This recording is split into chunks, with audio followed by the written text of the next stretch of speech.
Hello everyone, I'm the Professor and welcome to another episode of Minecraft Tips and Tricks. In this episode, we are building another elevator. You heard that right. But, at least it's different than that one. It's very different actually. And it's cool, so we're building it. Okay, and to get started, here are the resources you guys will need. Take a second and pause this to collect all of these if you need to, because you'll need each one of them.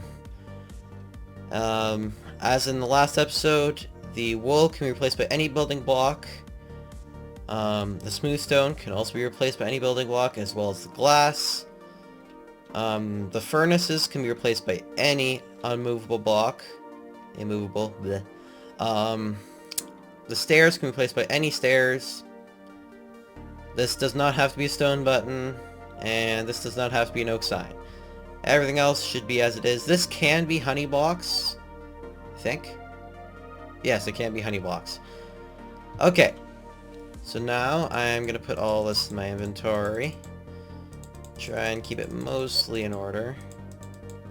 Okay, so to start out, you're going to want an area that is 5 by 5 by 4. Okay, we're just gonna start with 5 by 5.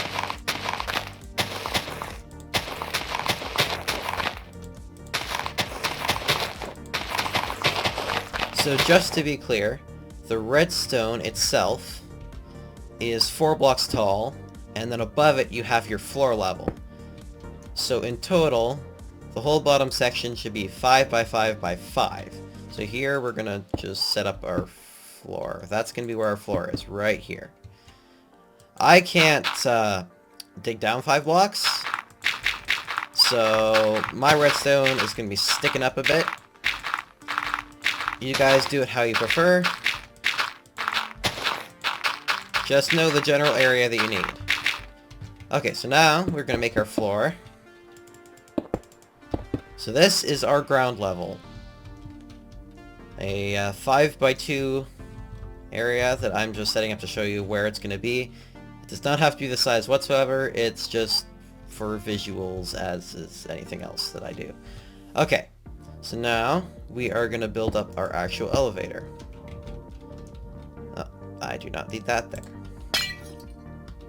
Okay, so we're going to need to build up 3 blocks here. And we can do another 3 blocks there. Just to get all the sides started. That will be broken, so that does not matter. And then we place 1 going across the top here. And there we go, we have our general shape. So, I'm gonna make my floors 4 blocks tall. Just to be clear, this can be any height of floor. That's what's nice about this.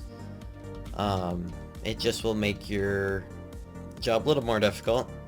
So we're going to build up another one. So now I've got 1, 2, 3, 4. And now we're going to build another one of these sections. 2, 3. Across. And another one like that.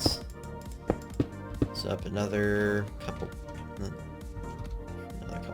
few blocks here. I can't speak. Okay. And then I'm going to do a 3rd floor. I just realized something. This needs to be up 1 higher. Yeah, I don't know what I'm doing.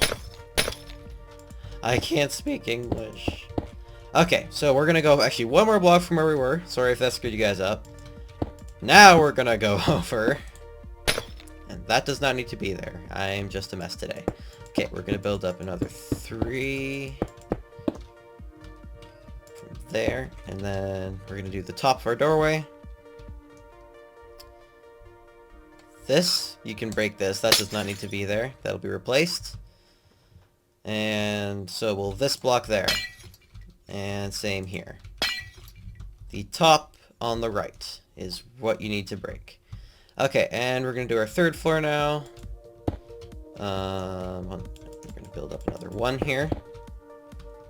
And then nope, I'm not gonna make the same mistake again.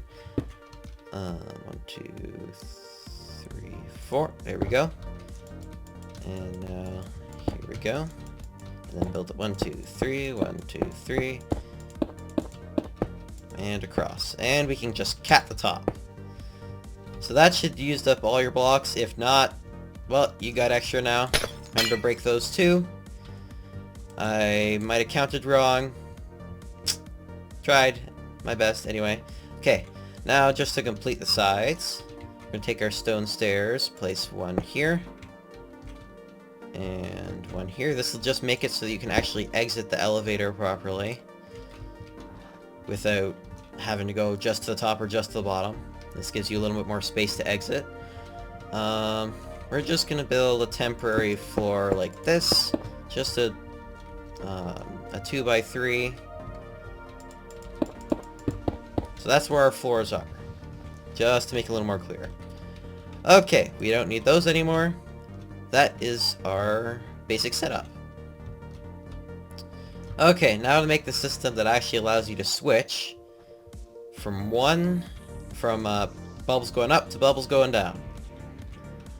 So now we're gonna take our cyan wool, or in your guys' case, any building block. Gonna place one in each of the holes that we made on the top right of the sides of the doors, and then we're gonna go one block downwards from that. There we go. Okay, so now we're just gonna take our buttons and go 1, 2, and 3. So that's how we're gonna activate it. Now take your sticky pistons. We're going to place one facing downwards from each of the second cyan wool blocks. We're not going to need those again until later. Take your redstone dust, place one on top of each of these, so that this button activates a piston. Okay, next step. Take your observers. We're going to place one observer not facing that way. We're just going to add a temporary observer right here. We want the face facing upwards so that it can sense the movement of this piston. So now we're going to do another one, not there, right here, facing down at this piston, and there we go. Okay, next step. Take your slime blocks, place one here under the top piston, another one here, and actually 3 coming off this piston. Just to be clear, guys, this is able to support any floor size. You just have to add more slime blocks here, and keep in mind the fact that these pistons can only push a maximum of 12 blocks. I think that's the limit, right? Yeah. Correct me if I'm wrong, but I think that's the limit. So it would have to be maximum of 11 slime blocks, so then you can have the sensory block at the end, which we will be doing right now. Place one underneath this slime block, one underneath that one, and none underneath this one, because this one's going to get something else. Okay. Yeah, as I was saying, that's the nice part about this system. This is very extendable and customizable to your own needs. Okay, so now we can concentrate on all of our redstone down here, the important stuff. So we're going to place one redstone block underneath the bottommost piston tower thing. Don't know exactly what to call it. Okay, so now I'm just gonna make some holes in the ground. Gonna take my magenta wool, or in your guys' case, any block. We're gonna this is what we're gonna need for a redstone line. It doesn't exactly have to look like this.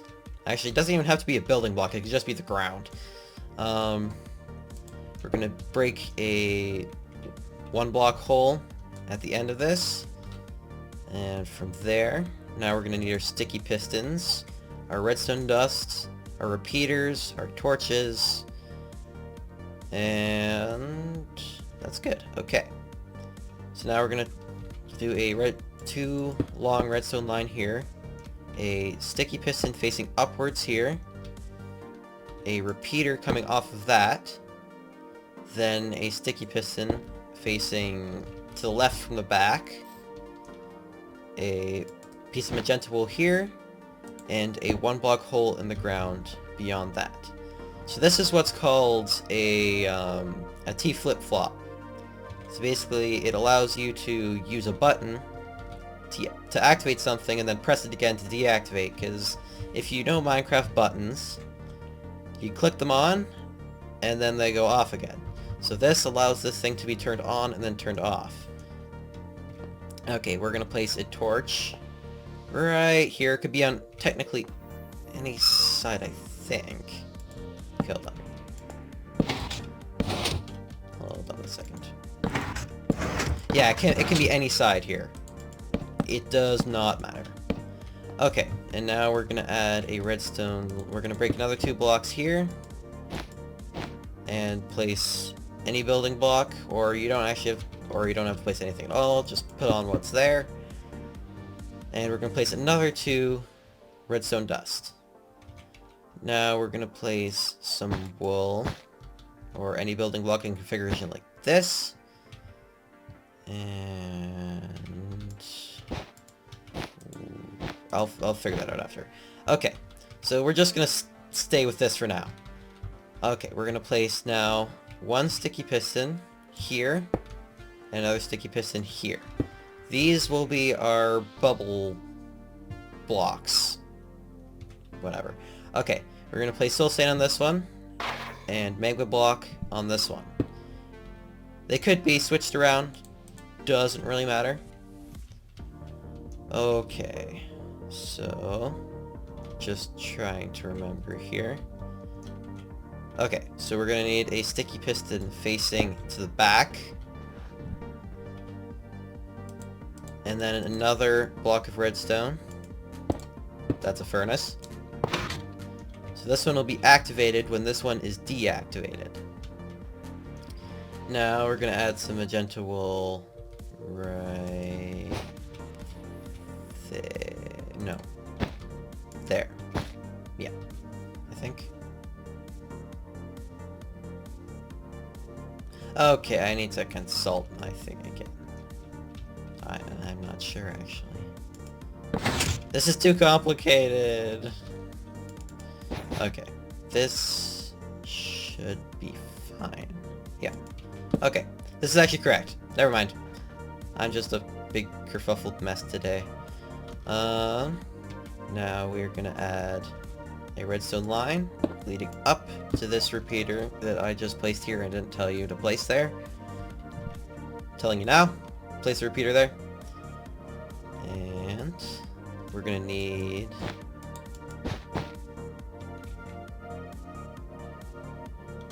yeah, that's correct. Okay, now we're gonna need a redstone line leading up to here.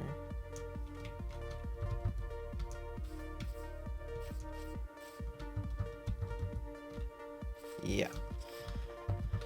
Okay. With a 2-tick delay and a redstone line leading up to it. Then we're gonna need our torch. Well, just a torch, and then any building block above it. And there we go. We've got our main system ready. So see, when this one's activated, this one's deactivated. I have never figured out any other way to do this because this is, with this piston, it's the only way that this works. And actually, that is it. We have our whole system. I forgot a block. Okay, we need 1 block on top of this piston. And now we're done. Yay! We did it. Okay. Okay, final steps. Very important. Add 2 signs on each of these blocks that stick out on each level of your elevator.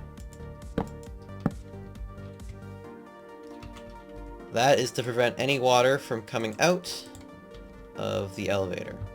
Now, go to the very top of your elevator. That's not the very top. There we go. And place water.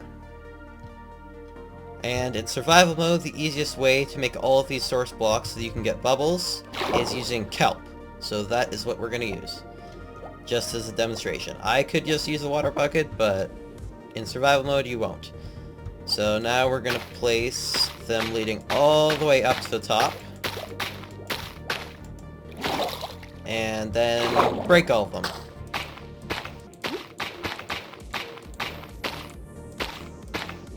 And now all of these are source blocks, as you can see by me being pushed up. Okay, and now test it. I did something wrong.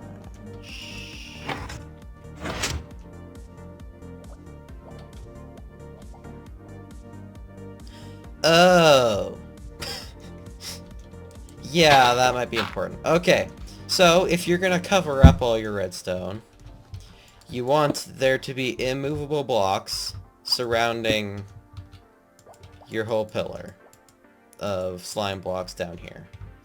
Obviously, because you don't want it to get stuck on things like it just did for me. My brain's not working today. I'm sorry. If you guys are at all confused, just ask me things, but I'm just a bit of a mess today. Okay. And there we go. Technically, we don't need these ones. So, technically, you really only need 5. If you want this to be flush, anyway. Or if you want something filling in here, then obviously you need to add one more here. But that's all up to you guys. So now we test it, that this should actually work now. And voila! Your elevator now goes down and up again. There is probably a more simplistic way to actually like compact this, but as you guys have seen, my redstone expertise is kind of minimal sometimes. So just if you guys can simple it, go right ahead. It's amazing if you can do that. And there you go. You now have a bubble elevator that can do the job of 2 bubble elevators. It is more expensive, but hey, it's cool. And there you guys go. You have now made another really cool professor certified elevator. Okay, that is it for this episode of Minecraft Tips and Tricks. I hope you guys enjoyed. As usual, if you haven't subscribed yet, it would be much appreciated if you hit that subscribe button. Hit the notification bell to get notified of future videos. And give that thumbs up button a tap. And because that's also very much appreciated. Actually, anything you guys do for me is very much appreciated. I'm really trying to make my way here in the YouTube world. Anyway, I will see you guys in my next episode of likely tutorials. I'm just to let you guys know, there might be a break from the server at some point soon because I'm stepping into more of the world of Minecraft how-to tutorials because I'm getting lots of young viewers in. So yeah, be expecting that instead of lots of server stuff. Yeah, see you in the next episode of whatever.